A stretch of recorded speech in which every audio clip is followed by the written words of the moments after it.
Political party के तौर पे नारे देना हर पॉलिटिकल पार्टी का अधिकार है। समाजवादी पार्टी ने भी नारा दिया था पीडीए का, ठीक है। अब बीजेपी ने नारा दिया बटेंगे तो कटेंगे। तो इसमें इतनी दिक्कत परेशानी क्यों निकल के सामने आ रही है? और अब ये तो दिख रहा है ना कि जो पिच तैयार की बीजेपी ने, उस पर अब समाजवादी पार्टी भी आ गई है। अनिला सिंह जी के पास में जा रही हूँ। अनिला जी, समाजवादी पार्टी का ये कहना है कि बांटने वाले, बटने और कटने वाले, बात करने वाले बीजेपी जो है, सबसे ज्यादा बांटने वाले तो वही है। और उनका ये भी कहना है यहां पर कि बीजेपी ही बांटने की पॉलिटिक्स करती है। इस पर आपका जवाब।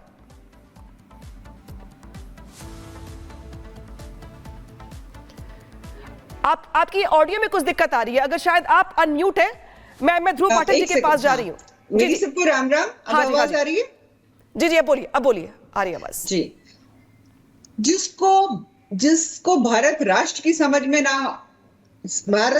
समझ ना हो, जिसको सनातन परंपरा की समझ ना हो, वो इस प्रकार की नासमझी की बातें करते हैं या राजनीतिक बातें करते हैं।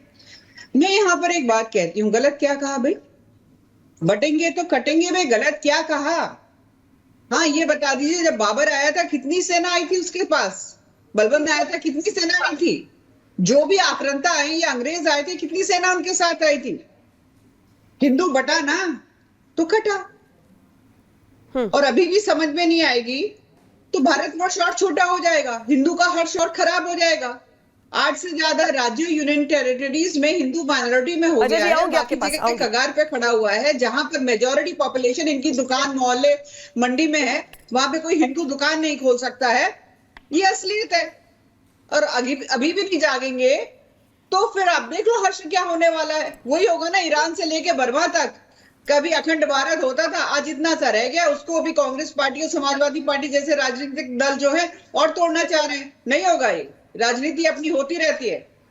अजय वर्मा जी, अनिला जी की बात का जवाब दीजिएगा, लेकिन सवाल जोड़ रहे इसी के साथ। आपको ये तो मानना पड़ेगा ना कि हरियाणा चुनाव में जो ब्रह्मास्त्र मिला बीजेपी को इस नारे के जरिए, उसका इस्तेमाल बीजेपी महाराष्ट्र चुनाव में भी कर रही है और करेगी, और शायद फायदा भी इसका हो। और साथ ही जवाब दीजिएगा अनिला सिंह जी की बात का। वो ये कह रही है कि भाई किसने बांटा किसने काटा, इतिहास बता रहा है ये तो। अनिला जी की बात का मैं जवाब दूंगा। इससे पहले मैं आप हरियाणा कि आप जो कह रही थी, देखिए हर पार्टी की इस लोकतंत्र में अपनी अपनी रणनीति होती। योगी जी की हमें कोई ऐतराज नहीं है, वो कटे, बांटे, काटे, बांटे, जोड़े, कुछ करें, हमें इस पर ना फर्क पड़ रहा, ना इंडिया गठबंधन को फर्क पड़ रहा। ये केवल भाजपा के आईटी सेल और इनके प्रोपोगंडे सेल की उपज है कि इसे फैला दीजिए और लिख के भेज दीजिए और पूरे देश में इसको फैलाइए, डर का माहौल बनाइए। देखिए, भारत जब 2014 के बाद आजाद हुआ था तो औरंगजेब, बाबर और अंग्रेजों की बात करनी तो बहुत दूर की बात है। 14 में एक वास्को डिगामा साहब गुजरात से आए थे, उन्होंने भारत की खोज की थी। और भारत की खोज के बाद, ये बात मैं नहीं कहता, कंगना रनौत इनकी सांसद कहती हैं कि भारत की खोज ना महात्मा गांधी का योगदान था, भारत की 2014 के बाद हुआ था। उससे पहले ना जेल थी, ना मेल थी, ना रेल था, ना विकास था, ना सड़कें थी, ना अनिला थी, ना अजय वर्मा थे। तो जब भारत 2014 के बाद हुआ है तो बाबर की, औरंगजेब की और अमेरिका की और अंग्रेजों की बात करनी बेकार है। हम तो ये कहना चाहते हैं योगी जी, आपका सुशासन है, किस तरह से बेटियों की हत्या हो रही है, बलात्कार हो रहे हैं, लूट हो रहे हैं। वो अस्पताल में एक लड़का मार दिया जाता है, आपकी अब कहा है कि भाई अब तो इसको याचना केंद्र बना, यातना केंद्र, यातना गृह का नाम दे दीजिए थानों को उत्तर प्रदेश में। आप भी अखिलेश यादव की भाषा बोल रहे हैं अजय वर्मा जी, ठीक है। व्यापारी सुरक्षित नहीं। मैं इसमें जवाब लूंगी अनिला सिंह जी से, लेकिन अब मैं जा रही हूँ ध्रुव पाठक जी के पास। ध्रुव पाठक जी, कुछ समय पहले की बात फाइनल कर रहा हूँ अजय जी, आपके पास आऊंगी। 10 सेकंड में फाइनल कर रहा हूँ अनामिका जी, केवल 10 सेकंड कि मैं ये बताना चाहता हूं कि हमारी पार्टी, हमारे गठबंधन को इस तरह के बोगस नारे, मानसिक दिवालियापन के जो लोग हैं वो देते हैं, कोई फर्क नहीं है। हम 9 की 9 सीट जीतने जा रहे हैं, दैट्स ऑल। ध्रुव पाठक जी, कुछ दिनों पहले तक नारा दिया गया जाति जनगणना को लेकर के, चाहे बिहार में बात करें, चाहे उत्तर प्रदेश में अखिलेश यादव की बात करें, तो जाति जनगणना वाला नारा, उसके बाद पीडीए वाला नारा। और क्या लग रहा है आपको देख करके कि ये जो सारे नारे थे जातियों वाले, उन सब पे भारी पड़ गया मुख्यमंत्री का वो नारा जिसमें कहते हैं वो कि बटेंगे तो कटेंगे, एकजुट रहेंगे तो नेक रहेंगे? जी धन्यवाद। सबसे पहले तो ये देखना चाहिए कि ये नारा क्यों दिया मुख्यमंत्री जी ने। जब हमास पे हमला होता है तो हजारों किलोमीटर दूर कश्मीर में मसाल निकाली जाती है, जुलूस निकाला जाता है, चलो उसके भी कोई दिक्कत नहीं है, वो जो करना चाहे कर सकते हैं। लेकिन बांग्लादेश में इतने हिंदुओं पे जो जुल्म हो रहे थे, उसमें कोई किसी का अपोजिशन लीडर का स्टेटमेंट इतना सीरियसली नहीं आया कि भाई वहां पे ये देखो। तो सबसे बड़ी दिक्कत ये है कि जब हिंदुओं पे कहीं पे भी जुल्म होता है तो कोई नहीं बोलता कुछ। तब सब चुप जाते हैं, सर्वधर्म संभव आपने सबका भूल मोदी जी जाते से हैं। कहा नहीं कि सेना लेकिन भेज जब के हिंदुओं को बांग्लादेश में बचाएं। इतना हुआ सेना तो क्यों नहीं योगी जी भेजी? बोले, आपने हिंदू बीजेपी क्यों वाले नहीं बोले, बचाए आरएसएस बांग्लादेश वाले में? बोले और यहाँ वीएचपी बैठ वाले के बोले। टीवी पे भाषण एक ना भी दें। बड़ा अपोजिशन लीडर ने संदेश जताया तो एक बताइए। एक करके बोलिए सर। ये तो कुछ करते नहीं है। और बंटने की बात ये है, इसलिए बता रहे हैं मुख्यमंत्री जी, ताकि सबको एक होना पड़ेगा। हर किसी में बोलते हैं कि भाई सब एक रहेंगे तभी नेक रहेंगे, तो ये सिंपल सी बात है, जाहिर सी बात है, उसमें क्या बुरा बोला। अलग अलग होते तो सबको लॉस होता है, सब एक साथ रहते तो सब एक साथ रहते तो सबको फायदा होता है। फराज जी, तो उसमें क्या कोई दिक्कत इतना है? सीरियस लेने की बात नहीं है। फराज जी, क्या परेशानी है इस नारे से? बटेंगे तो कटेंगे नारे से क्या परेशानी है? आपने भी नारा दिया था, पिछड़ा दलित अल्पसंख्यक का, पीडीए का नारा दिया था, आपको फायदा भी हुआ लोकसभा चुनाव में। तो अगर बीजेपी अपना नारा दे रही कि बटेंगे तो कटेंगे, समाजवादी पार्टी को इसमें परेशानी क्या है?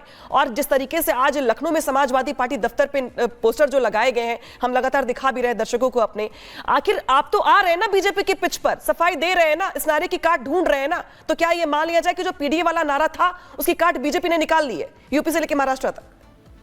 अनामिका जी, देखिए अनिला जी के साथ में एक दो डिबेट्स में भी था, तो एक रट्टी रटाई स्क्रिप्ट हमारी बहन है, ये पढ़ती है।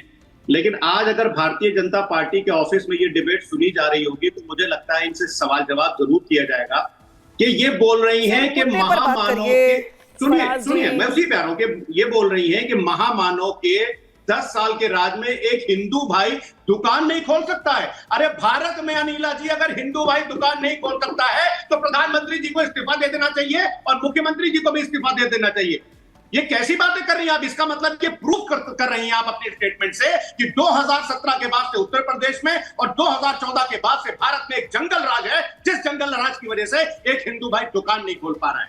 और दूसरी बात, हमारे राजनीतिक विश्लेषक भाई अभी कुछ बोल रहे थे, अरे साहब पुलिस ने अभी पीट करके इस लड़के को, इस 32 साल के युवक को लखनऊ में मार दिया, इसकी हत्या हो गई पुलिस उसमें, और ये हिंदू भाई था अपना।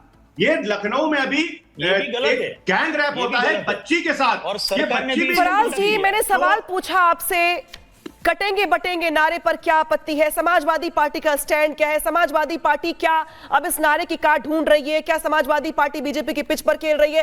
मैंने तमाम सवाल पूछे आपसे, आप मुद्दों से हट करके बाकी बातें कर रहे हैं। ठीक है, बिल्कुल बोलिए, सवाल पूछिए, बीजेपी से हक है, बट जो मुद्दा है आज उस पर आइए। अनामिका जी, मैं आ रहा हूं, जब से आदरणीय अखिलेश यादव जी ने पीडीए का नारा इस देश में दिया है, इस देश के 90% लोगों को जब से एकजुट कर दिया अखिलेश यादव जी ने, और उसका रिजल्ट आपने देखा कि भारतीय जनता पार्टी का सुपड़ा उत्तर प्रदेश में लोकसभा में साफ हो गया है। हमारी पिच पर आकर के भारतीय जनता पार्टी खेल रही है कि किसी न किसी तरह से इस देश में हिंदू और मुसलमान को लड़ाया जाए, ताकि ये वोट ध्रुवीकरण करके ये वोट ले और अपनी सरकार बनाए, और उसके बाद में इनके जो मंत्री हैं, इनके जो और तमाम अफसर हैं, वो सब ऐश करें। लेकिन आदरणीय अखिलेश यादव जी ने ये बिल्कुल क्लियर कर दिया है कि पीडीए के वो नायक हैं, और जब तक अखिलेश यादव जी की विचारधारा है, जब तक समाजवादी पार्टी इस देश में काम कर रही है, अगर नहीं डरे हैं, अगर कोई दिक्कत नहीं है, तो आखिर क्यों ये बयान देना पड़ रहा है समाजवादी पार्टी को कि बटेंगे कटेंगे वाला नारा देने वाले पिटेंगे? मारने पीटने की बात तो समाजवादी पार्टी करे। नीला जी, वो कह रहे हैं कि जो बाकी मुद्दे हैं उस पर बात करने के बजाय बीजेपी सिर्फ बांटने काटने की बात करती है, बांटने की पॉलिटिक्स करती है। इस पे आपका जवाब, फिर मैं जाऊंगी अजय वर्मा जी के पास। देखिए जी, यूपी के 14.5 करोड़ वोटर, मेरी आवाज ने ये एको हो रही है, मैं बोलती हूँ, मैं ठीक करने के लिए बोलती हूँ, आप अपनी बात मैं एक बात कहना चाहती हूँ, जिनके पास तथ्य होते हैं वो तथ्यों पर बात करते हैं, और जिनके पास तथ्य नहीं होते केवल चिल्लाने का काम करते हैं, जो समाजवादी पार्टी के प्रवक्ता यहाँ पर बैठ करते हैं। मुझे नहीं मालूम आप उत्तर प्रदेश में रहते हैं या दिल्ली में रहते हैं, जहां भी रहते हैं, ज्यादा दूर जाने की जरूरत नहीं। मैं जो दक्षिण के कुछ जिलों के नाम बताऊं, उससे अच्छा आप यहीं चले जाइएगा, गाजीपुर जो सब्जी मंडी है ना, चले जाइएगा और सर्वे करके आइएगा, और देख लीजिए कि वहां पे कोई हिंदू जो है वहां पे दुकान खरीद सकता है कि नहीं खरीद सकता है। मैं तथ्यों पे बोलती हूँ साहब, हवा पे नहीं करती, चरण वंदना नहीं करती, जैसे आप अखिलेश यादव जी करते रहते हैं और भारत के प्रधानमंत्री का अपमान करते, महामानव महामानव महामानव। आप अपनी वो अपने आप को एक साधारण पुरुष मानते हैं, सेवा कर रहे हैं, और आप उनका यहाँ पर बैठकर अपमान कर रहे हैं। चुप हो और सुनिए मेरी बात को, और सुनिए मेरी बात को, आराम से सुनिएगा। खूब लड़ी मर्दानी, वो तो झांसी वाली रानी थी, पता है ना, पता है ना? किसने और किसकी वजह से वो हारी? जी, क्योंकि हिंदू बटा। जयचंद कौन था? किसकी वजह से पृथ्वीराज चौहान जी जो हैं हारे हैं? और अजय और यहाँ वर्मा पे, जी, आपके मेरा सवाल जो आपसे है, पूर्वज फराज जी जिनको आपके पास भी हिंदू मैं आ रही हूँ, मुसलमान सेम सवाल आप वो दोनों लोग- से मेरा। लोगों ने अपने पैर यहाँ पे रख दिए। जी जी 2024 के पहले तो हिंदू समाजवादी जब तक पार्टी बटा और है, कांग्रेस दोनों वो के कटा है। नेताओं ने, अखिलेश यादव ने, राहुल गांधी ने जाति पूछने का जो ट्रैक शुरू किया था, हर किसी से जाति पूछ लेते थे, वो पत्रकार से जाति पूछते थे, नेता से जाति पूछते थे, तो जो जाति पूछने का जो कॉन्सेप्ट था समाजवादी पार्टी का या कांग्रेस का, अगर बीजेपी ये कह रही है कि वो एकजुट करने की बात कर रही है, तो आखिर इसमें परेशानी क्या है? मुझे तो ये समझ में नहीं आ रहा। दूसरा ये कि भाई पॉलिटिकल पार्टी के तौर पर अगर बीजेपी ये नारा दे रही है, उससे अगर फायदा मिल रहा है बीजेपी को, हरियाणा में मिला, महाराष्ट्र में भी इस नारे का इस्तेमाल किया जा रहा है, तो कांग्रेस को, समाजवादी पार्टी को इस नारे से इतनी प्रॉब्लम क्यों, परेशानी क्यों, मिर्ची क्यों है इतनी? नहीं देखिए उन्हें कोई फायदा नहीं मिल रहा। हमारी 31 सीट थी, अब हम 37 सीट, हमारी 6 सीट हम हरियाणा में बढ़ाए और 12% हमारा वोट बढ़ाए। चुनाव इन्हीं का था। अजय वर्मा जी, भले आप ऑन कैमरा ना कहें, लेकिन ये तो आप भी मानते हैं कि हरियाणा में जिस तरीके से जो आप लोगों का आत्मविश्वास था जीत को लेकर के, वो कैसे हवा वहां पे बदल गई और कैसे निराशा हाथ लगी आप लोगों को?